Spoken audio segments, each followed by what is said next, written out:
तुषार निकम, उपाध्यक्ष निर्भय महाराष्ट्र पार्टी। आज आम्ही चाळीसगाव शहरातल्या एका नामांकित कॉलनीमध्ये आलेलो आहोत, कारण हे सगळे शिक्षकांची कॉलनी आहे आणि ही आहे DYSP साहेबांच्या पाठीमागेच पोस्टल कॉलनी म्हणून ही कॉलनी आहे। आणि या पोस्टल कॉलनीला जसं पोस्टात ते पत्र मित्र गुंडाळून फेकून देतात, तसंच नगरपालिकेने गुंडाळून फेकून दिलेलं आहे। इथले चित्र भयंकर वाईट आहे।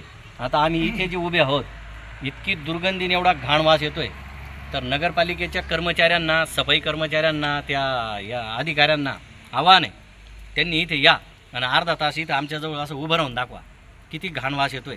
आणि तिथे हे लोक राहत आहेत आणि पावसाचं पाणी आहे, गटारीचं पाणी आहे, यांना रस्ते नाहीत तर यांना गटारीसुद्धा नाहीत।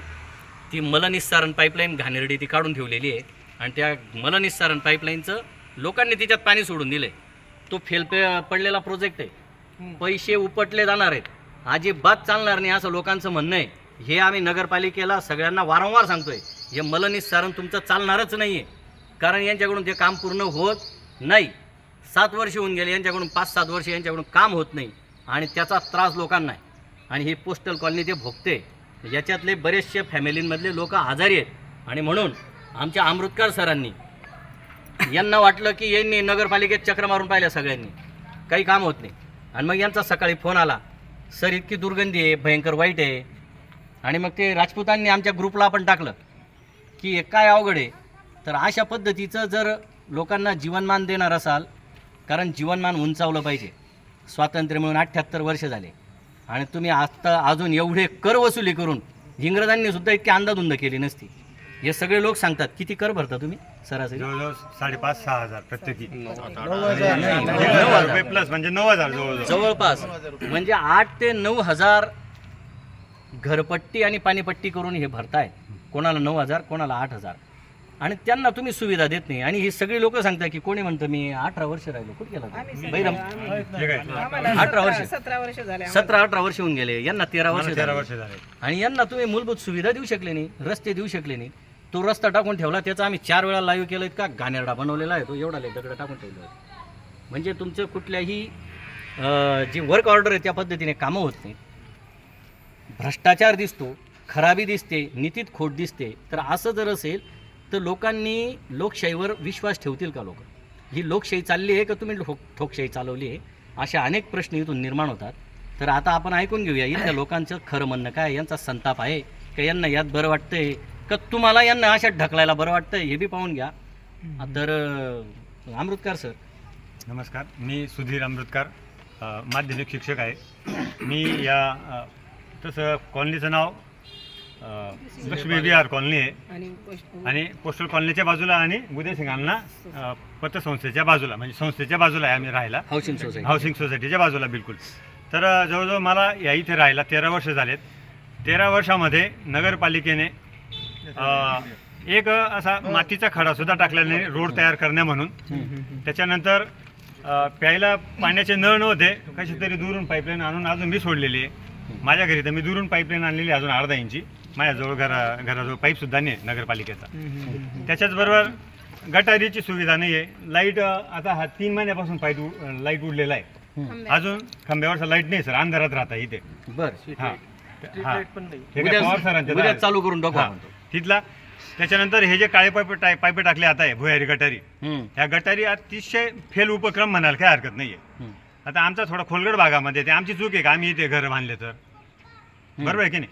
मग या गटारी केल्या तर केल्या, पुढे कुठेतरी बुज असेल, आडवं बुज, सगळ्या लोकांनी त्या गटारीमध्ये ड्रेनेजमध्ये पाणी सोडून दिलेलं आहे आणि ते पाणी सर्व उताराच्या दिशेने आमच्या ह्या सर्व जे कांदा यांना कुंडे चेंबर्समधून बाहेर पडतोय डायरेक्ट, ओव्हरफ्लो डायरेक्ट, जसं की खालून पाणी लागलंय जिवंत जमिनीमधून, या प्रकारे ते पाणी उकळतंय आणि ते सर्व, आणि हे पाणी बाहेर व्हायला सुद्धा जागा नाही, ते इथेच जमतं आजूबाजूला जिथे पडीत एरिया आहे तिथे प्रत्यक्ष पाहू शकतात, रिकामे प्लॉट आणि हे आणि इतकं दुर्गंधीयुक्त पाणी। इकडे या, हा तिकडे पण जाऊ आपण, या इकडे या।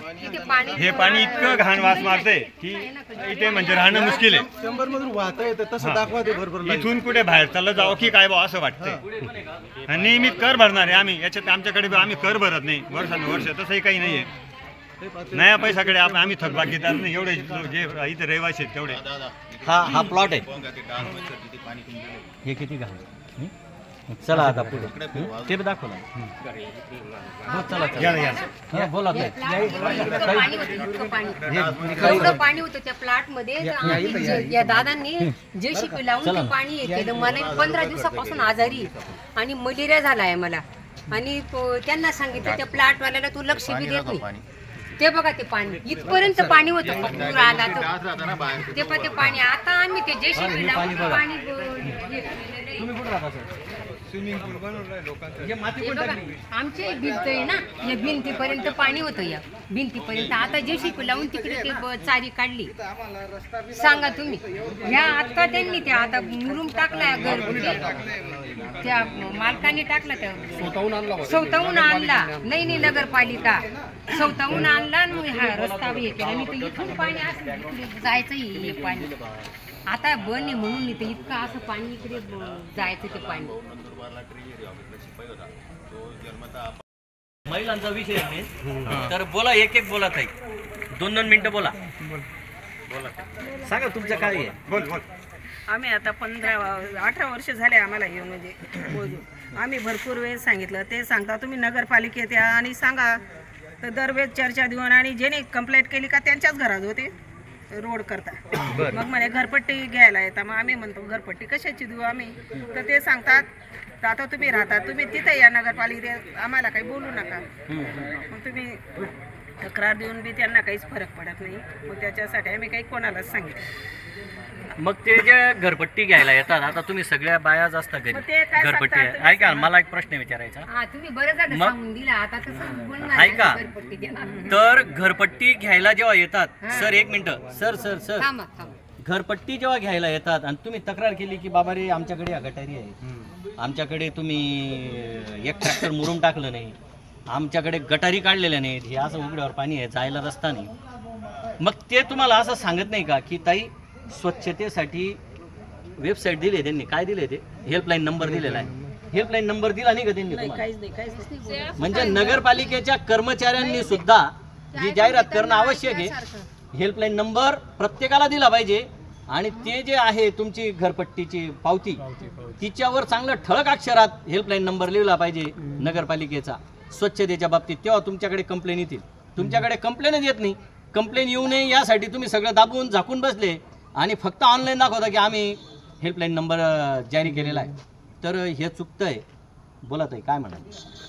आम्ही 12-13 वर्षापासून राहतोय. पण आता समोर ओपन प्लेस आहे तिथं दरवर्षी म्हणजे पाणी साचतं. पावसाळा आला की दरवर्षी खूप पाणी साचतं. असाचा त्रास आहे आम्हाला. आणि आता याच्या 1 वर्षापासून याचं काय म्हणतात बिना पावसाचं साचतंय. हे बिना पावसाचं आहे. आता हे बिना पावसाचं पाणी येते म्हणजे चेंबरमधून. हां तर हे वरून पाणी सोडलेले लोकांनी ते पाणी सगळं इकडे वाहून आमच्या अंगणामध्ये येऊन राहिले. आम्हाला चालायला जागा नाही. आता हा चेंबर मध्ये आता हा फेल झालाय का तुम्ही हा केलेला? नाही चेंबर मध्ये इथले एक पैसे आमच्या कॉलनीला एकाने पाणी सोडलेलं नाही. तिकडचं पाणी आमचं पाणीच टाकलेलं नाही त्याच्यामध्ये. आमचं पाणी टाकलेलं नाही. आमचं पाणी नाही त्याच्यामध्ये. एकेकीने बोला. आम्ही ताई पाणी तुम्ही बोला. सोडलेलं नाही तरी पाणी वाहून राहिले. बरं यांचं ऐका. बोला. हां, काय सांगितलं? त्या चेंबर मध्ये आमचं पाणीच नाही. आम्हाला 16 वर्ष झाले इथं यायला. तेव्हापासून आहे असं आम्ही आमचं पाणी तिकडं नाले ते हे चेंबर केलंय. आता तिकडं हे पाणी निघतंय. आता माझ्या नाता आहे जुळ्या नाता आहे. आता एक नात आजारी पडली 10 वाजाची दवाखान्यात तिचे रिपोर्ट काढले. आता तिला 1,500 खर्च करून आता आली मी 4 वाजता दवाखान्यातून आली मी. साई हॉस्पिटल मध्ये तिचे रक्त सर्व चेक केलेलं आहे. तिथे गेली होती मी. ती जेवतच नाही. ती हे वासामुळे ती जेवत नाही. त्याच्यामध्ये तिला जेवण जात नाही ते वासमुळे. असे तिला त्रास झाला. ते अजून झोपलेले खाटवर पाहून घेतो मी. आता मेडिकल ते आणले सर्व. असा त्रास आहे आम्हाला. काय करणार आहे त्याला? सर्व रिपोर्ट सर्व आहे. तुम्ही बोलणार आहे का? येणार. बोला काय बोलायचं आहे तुम्हाला? नाव सांगा आणि बोला. मी त्यांना कसं काय नाही सांगू. नमस्ते, मी विजया भांबरे, ग्रामपंचायत अधिकारी. मी एक ग्रामपंचायत अधिकारी आहे असं मला कौतुकाने सांगावं लागतं. ज्यावेळी आमच्या गावांमध्ये छोटंसंही डबकं साचलं त्यावेळी 100 लोक आमच्याकडे येतात आणि आम्ही त्यावेळेला ते काम करून देतो. पण आम्ही नगरपालिकासारख्या क्षेत्रात राहून आम्हाला इथे दुर्गंधी, वास आणि सर्व बाजूंनी म्हणजे ही जी कॉलनी ह्या कॉलनीच्या 4 बाजूने जागोजागी डबके साचले आणि जे ग्रे वॉटर म्हणतो ना आपण ते पाणी आहे आणि आमचे सगळ्यांच्या घरांचे शोषखड्डे आहेत. आमचं कोणाचंही पाणी ह्या चेंबरांमध्ये सोडलेलं नाहीये. तिकडच्या बाजूला गेलं तर त्या म्हशी बसून बसून त्या विहिरींसारखे डबके केले, ज्याच्यामुळे डास संध्याकाळच्या वेळेला ह्या वेळेपासून डासांचं एवढं साम्राज्य असतं इथे या ठिकाणी की आम्ही बाहेर सुद्धा निघू शकत नाही. रात्री झोपेत जर अर्ध्या रात्री आम्हाला जाग आली तर त्या वासाने असह्य होतं आणि प्रत्येक घरामध्ये म्हातारे आणि मुलं आहेत. आता आमच्या कॉलनीत एक दिव्यांग कुटुंब सुद्धा आलेलं आहे. ह्या रस्त्याची अवस्था पाहताय तुम्ही. हे जे चेंबर आहे, दोघं चेंबर कंटिन्यू 24 तास 1 मिनिटं सुद्धा थांबत नाही, ते कंटिन्यू पाण्याने वाहत आहे आणि थोडंसंही पाऊस पडला की आम्हाला येण्या जाण्यासाठी असह्य होतंय. तरी प्रशासनाने या सर्व गोष्टींची दखल घ्यावी आणि त्वरित आम्हाला ह्या सर्व सुविधा पुरवाव्या अशी आम्ही नम्रतेने मागणी मागतो. म्हणजे खेडे चांगले आहेत आणि शहरीकरण लोक शहराकडे येण्याची लोकांची उत्सुकता असते. टॅक्स देतात राहतात आणि यस नाही सगळीकडेच आहे. हे फक्त मेन याच्यावर आहे, बाकी कुठे 40 गावला त्याला पुढे ठेवलं नाही. आता थोडी यांची कसरत बघा, निकम सरांची कसरत बघा.